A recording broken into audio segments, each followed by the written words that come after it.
Okay, let's talk about molecular mechanism of gene expression. We start with this figure. This figure would illustrate the activation of a gene. In this figure, we are at the off position, I would call it. So this figure just is just illustrating the elements of gene activation process.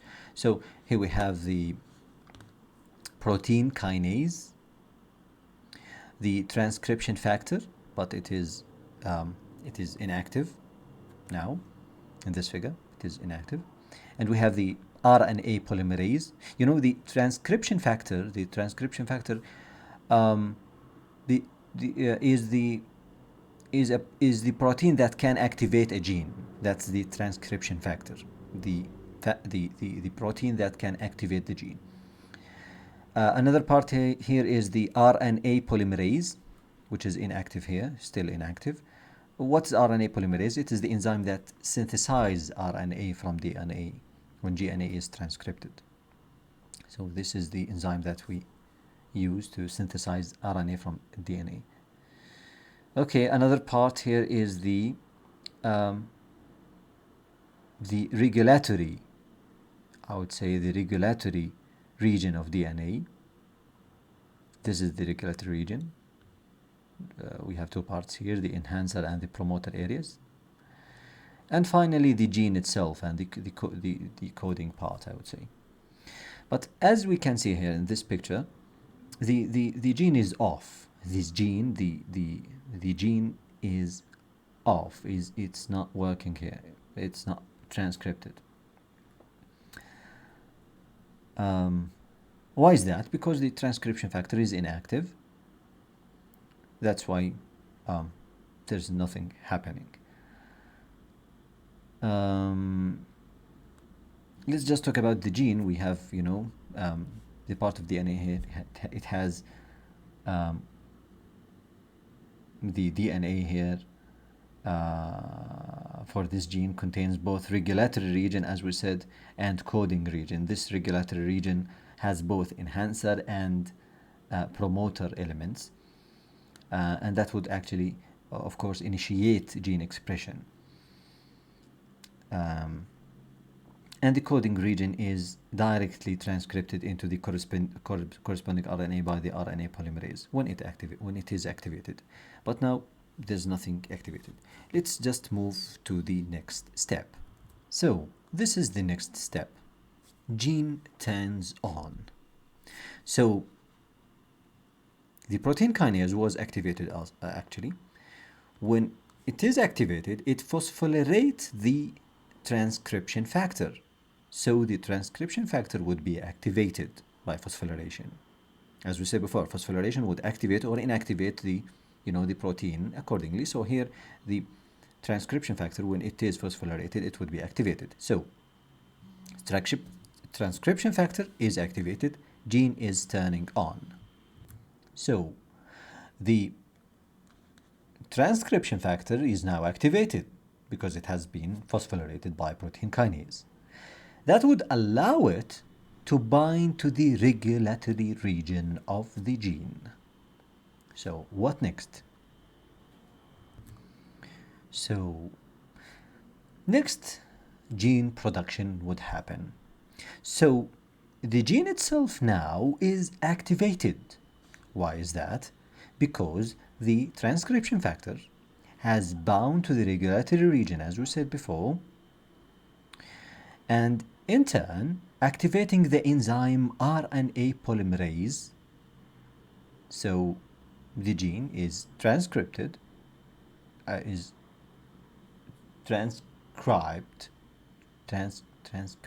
transcripted. No, it is first transcripted into messenger RNA. So this is mRNA. So RNA polymerase would do that for the RNA to produce messenger mRNA, which in turn is translated into corresponding protein accordingly.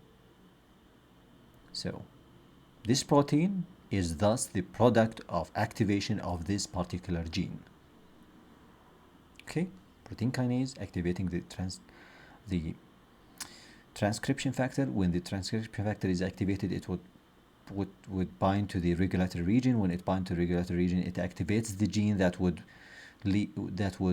allow the RNA polymerase to be active and to work to make a messenger RNA, to transcript a messenger RNA, and a messenger RNA would be translated to a protein. So that's it. So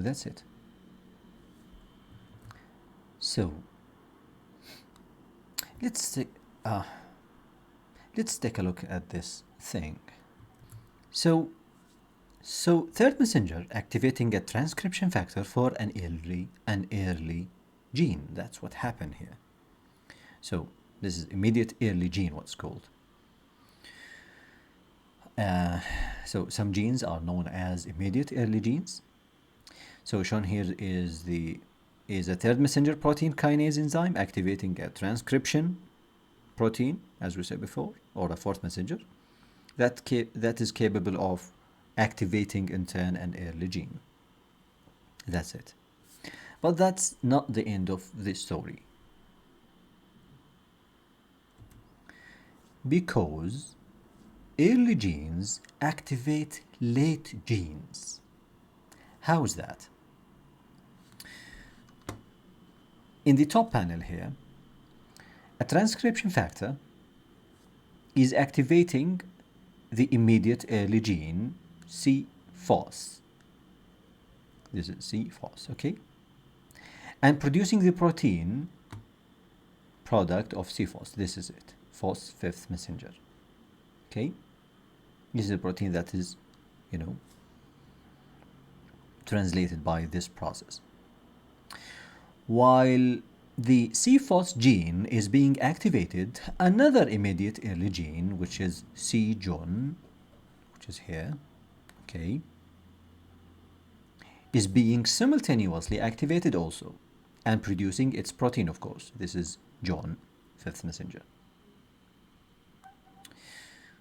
So FOS and JON can be thought of as fifth messengers. So we have a first messenger activating a second messenger, activating here we are talking about kinase enzymes. The kinase activate the transcription factor, which we call it as a which we consider it as a fourth messenger. The fourth messenger, which is the transcription factor, would lead to the translation of some genes to this FOS and JON, and these FOS and JON proteins can be considered as fifth messengers.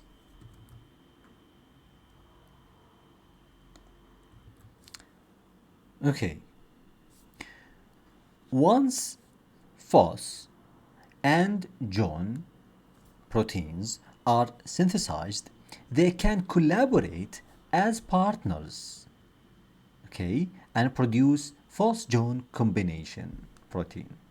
So FOS protein, JON protein are combined with each other to cause one combined protein, which now acts as a sixth messenger transcription factor. So it would lead to something like this, which is another transcription factor, a sixth messenger. Okay, and that would be considered as the transcription factor for late genes, because the early genes actually those genes that led actually to FOS and JON, but then after time we are talking about the sixth messenger. And of course the FOS-JON transcription factor belonging to a family of protein called leucine zippers. That's why we have this zipper here, okay, to manifest that. So this is the sixth messenger. The leucine zipper transcription factor formed by the production of the activated early genes, the C-FOS and the C-JON, which leads to FOS and JON, This now turns to the genome and finds another gene. Since this gene is being activated later than others, of course, that's why we call it late gene, because it's not activated by the fourth messenger. That would be the early genes, but here we are talking about late genes. Thus, early genes activate late genes when the production of early genes are themselves transcription factors. The product of the late gene can be actually any kind of protein the neuron needs, such as an enzyme, a transcription factor, a growth factor, and so on. So it's according to, but we are talking about the general principle of late genes and early genes. Why we call early genes as early genes? Because they are activated early by fourth messenger transcription factors, but late genes are translated by sixth messenger transcription factors, which are activated by fifth messengers, which are proteins that are translated from fourth messenger transcription factors. Whew. Okay, so let's just, okay, you can see this. So these are some examples of late gene activation. So a receptor, an enzyme, a neurotrophic growth factor, and an ion channel are all being expressed owing to activation of their respective genes.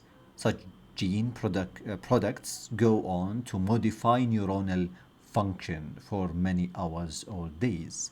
So that's how it works. Okay, that's it. Okay, this figure actually would make a perfect summary for gene regulation by neurotransmitters. So we have first messenger, extracellular neurotransmission to bind the G protein would bind, then to activate the enzyme would activate the second messenger would bind to the regulatory unit, and then would dissociate that to activate that dimer. So we have this active protein kinase as a result. This protein kinase as a result would phosphorylate the transcription factor. The transcription factor would work. Of course, the first messenger is the neurotransmitter here, the second messenger is obvious here, and the third messenger is the protein kinase itself. The protein kinase itself, as we said before, would phosphorylate the transcription factor. The transcription factor would be activated and would manifest the fourth messenger, and it would bind to the regulatory part of the gene to activate the gene, and the gene would be then expressed, would be translated, and by the RNA polymerase, then to messenger RNA, then to a protein. The protein there would be the fifth messenger, for example phos here, and on the other hand we have John. Let's just continue with the figure. At least here we are talking about early gene production or early gene regulation. Then let's just continue with the summary of late gene.